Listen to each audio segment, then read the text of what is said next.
Since people were having some issues with the eye material on characters, I've decided to make a short video tutorial on the topic.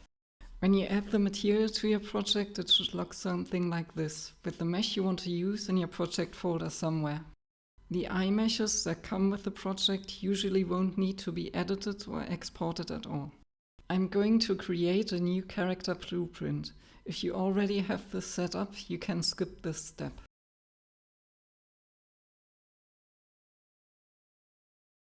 The skeletal mesh should be configured as usual, but it's important that it doesn't have any eye meshes, just the bones. Now we're going to add a static mesh for the eyes.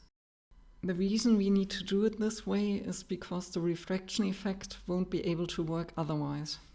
Select whichever one of the eye meshes you want to use. This will depend on the level of detail of your character.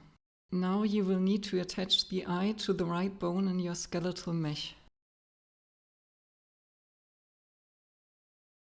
Make sure that the mesh offset is set to 0 and rotate it to face the forward direction. You can then scale the mesh to fit the size of your character. It's best to turn on the lock for this.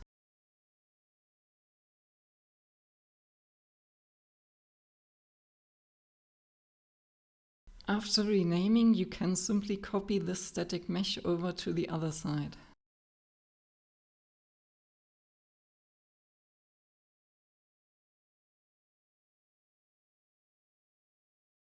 Remember to set the parent socket to the correct bone.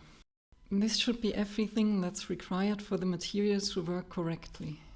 Any animations that might be on the eyes of your character will be automatically transferred to the static meshes through the parenting. Thank you for watching. If you have further questions, leave a comment or send me an email to the address on my fab.com profile.